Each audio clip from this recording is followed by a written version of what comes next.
पाठ क्रमांक 9 मेरे पिताजी। इस पाठ का स्वाध्याय हम देखने वाले हैं। तो इसमें पाठ के आंगन में प्रश्न 1 है, सूचना के अनुसार कृतियाँ कीजिए। क, निम्नलिखित शब्दों को पढ़कर उनके लिए पाठ में प्रयुक्त विशेषताएं लिखिए। जूता, पाजामा, अचकन, टोपी। तो इसका जवाब है जूता काला, पाजामा ढीला, अचकन खूब फपती, टोपी दुपल्ली। इसके बाद अगला सवाल हम देखेंगे। ख, संयुक्त परिवार संबंधी अपने विचार लगभग 6 से 8 पंक्तियों में लिखिए। इसका जवाब है संयुक्त परिवार यह भारतीय परिवार की विशेषताएं है। विशेषकर गांव में आज भी संयुक्त परिवार देखने को मिलते हैं। संयुक्त परिवार जहां एक और सफलता व समृद्धि के द्वारा खोलते हैं तो वही दूसरी ओर एकता व सुरक्षा के ढाल बनकर विकट परिस्थितियों में एक दूसरे का सहारा बनते हैं। संयुक्त परिवार तो केवल गांव की शान बनकर रह गए हैं। बड़े परिवार टूटकर बिखर रहे हैं। संयुक्त परिवार से अलग होकर अपने वाले छोटे छोटे परिवारों में पारस्परिक प्रेम कम होता जा रहा है। आश्चर्य की बात यह है कि जब देश में शिक्षित लोग कम थे तब संयुक्त परिवारों की संख्या ज़्यादा थी, और आज जब शिक्षा प्रसार बढ़ रहा है, लोग शिक्षित हो रहे हैं, तब संयुक्त परिवार खत्म से हो गए हैं। टूटने की यह प्रक्रिया ऐसे ही चलती रही तो वह दिन भी दूर नहीं जब प्रत्येक मनुष्य अकेला हो जाएगा। भविष्य में आने वाले संकट को वर्तमान में ही नष्ट करने की शुरुआत आज की शिक्षित समुदाय को ही करनी होगी। इसके बाद अगला सवाल है रचनाबोध।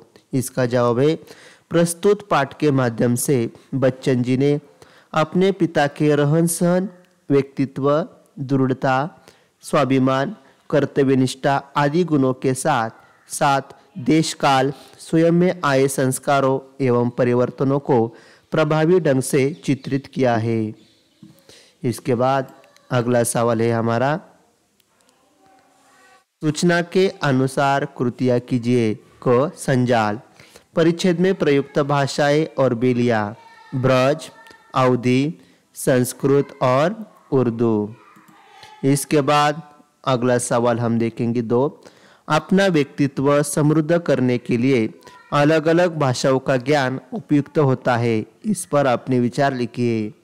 इसका जवाब है संसार में असीमित ज्ञान अलग अलग भाषाओं में बिखरा पड़ा है।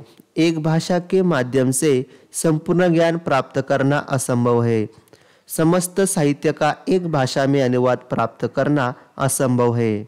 अधिकतम भाषाओं को सीखने से न केवल साहित्यिक ज्ञान मिलता है बल्कि उस भाषा के देश, काल, वातावरण व सांस्कृतिक परिवेश का पता भी चलता है।